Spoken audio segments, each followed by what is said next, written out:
مساء أهلا بكم في قناتكم المفضلة قناة مساء كورة. الزمالك بطل الكونفدرالية بعد فوزه على نهضة بركان بهدف هنا وخسارة هناك بهدفين مقابل شيء.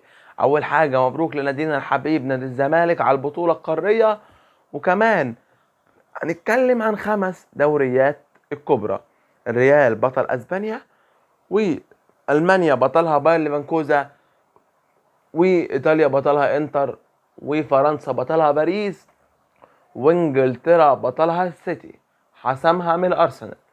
هنتكلم اول حاجه عن الزمالك. اول حاجه ما تنساش الاشتراك وتفعيل الجرس واللايك والكومنت الايجابي، وتنزل تعمل لايك دلوقتي، وتنزل كمان تعمل لنا اشتراك في القناه وتعمل لنا كومنت. وكمان ما تنساش الدعم الايجابي لاخواتنا الفلسطينيين، اللهم كن لهم عونا ونصيرا. مساء الجمال عليكم. هنتكلم بقى النهارده الزمالك لعب بخطه في حراسه المرمى: محمد عواد على اليمين، عمر جابر، وعلى الشمال فتوح، حسام عبد المجيد، وحمزه المسلوسي رجل النهائي، وفي نص الملعب دونجا ومحمد شحاته، احمد حمدي وزيزو وابراهيم نضاي وسيف الدين الجزيري. خطه متكامله، وفي 120 ألف متفرج كنت حاضر في الاستاد، وطبعا شفتوا انتوا الفيديوهات. نادي الزمالك عمل عليه هو ورجالته. أبطال بمعنى كلمة أبطال، لعبوا من أجل تيشيرت نادي الزمالك. دي فعلا أبطال. أبطال نادي الزمالك والمدرب العظيم جوزيه جوميز، مدرب يستحق تدريب نادي الزمالك. مدرب عظيم بأفكار عظيمة، بتكتك وتكتيك عظيم، وبأداء فعلي جميل، هداف قناص، عنده لعيبة بتلعب كرة، عنده لعيبة لو استفاد منها هياخد أي بطولة. الزمالك مرعب، الزمالك يرعب. ونتمنى طبعا الافضل للنادي الاهلي كمان في دوري ابطال افريقيا يوم السبت امام الترجي. دعواتكم للنادي الاهلي، النادي الاهلي نتمنى له الانتصار.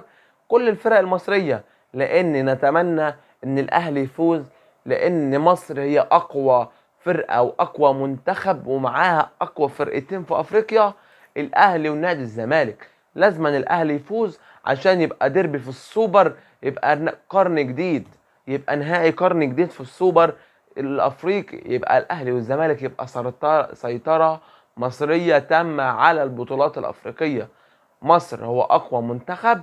مصر فيها لعيبه كتير، بس محتاجه تفكير، ومحتاجه تقدير في المكان الصح.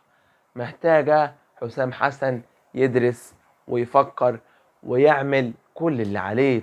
حسام حسن مع منتخب مصر حاجه تانية. اهم حاجه مبروك لنادي الزمالك، ودعواتكم للنادي الاهلي. كمان نخش على الدوري الاسباني. ريال مدريد اتعادل في الجوله اللي قبل الاخيره باربع اهداف لكل منهما، في ريال وريال مدريد.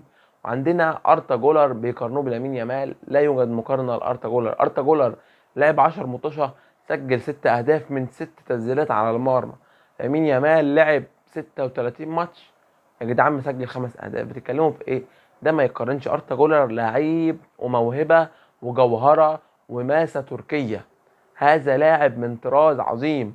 وكمان حزننا حزن كبير لان توني كروس اعلن اعتزاله بعد مباراه بروسيا دورتموند وريال مدريد في نهائي دوري ابطال افريقيا، وهيبقى يعتزل مع المنتخب في اليورو اذا فاز باليورو.